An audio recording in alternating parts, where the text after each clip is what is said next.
Hi guys, this is Chef Jose Sarasola and this 12 days of Christmas recipes with Dowell.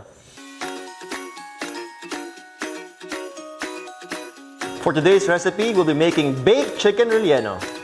Our ingredients for today, 1 whole deboned chicken, raisins, carrots, soy sauce, pepper, breadcrumbs, salt, bell pepper, chorizo, garlic, onions, pork, and eggs. Okay, ang next step naman, let's make our filling for our chicken or yung stuffing natin. So of course, ang una naman dyan, ang ground pork natin. Yan, which we cooked already. After the ground pork, of course, we have our chorizo. Ito naman yung very Spanish flavor na medyo may garlicky na talaga makaka-add ng flavor sa chicken. Yan, chorizo. Next naman, syempre, meron tayong pangpatamis, of course, our raisins.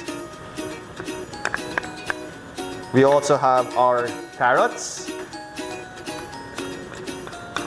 Yan.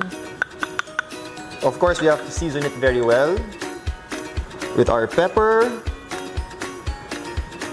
and our salt. Yan, very important ang seasoning sa pagluto. Huwag kalimutan ang salt and pepper. Of course, meron din tayong onions. At syempre, bawang. And for more color, our red and green bell pepper. Meron din tayong soy sauce, but not too much para hindi siya maging too salty because very powerful ang soy sauce. Yan, just a bit.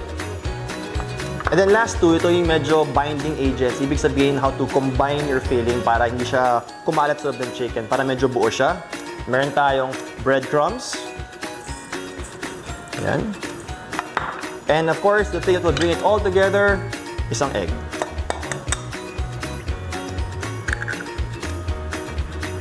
And now, mix well. Look at that. Napaka-colorful. Yan. Next naman, stuff our chicken. Ito na yung chicken natin. Ito na yung filling. So, let's stuff it. Make sure to make your filling go all the way inside sa buong manok para walang mga spots na walang stuffing. Okay, our next step is placing our chicken in our air fryer oven.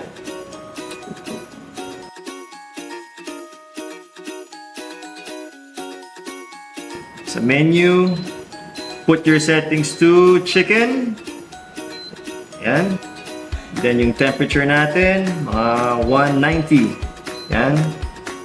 And yung time, around siguro 45 to 50 minutes. Depende sa size ng chicken ninyo. Siguro tayo mga 50 minutes. Then start. At para makita niyo yung loob, press your light to make your cooking easier. And I think our chicken is ready.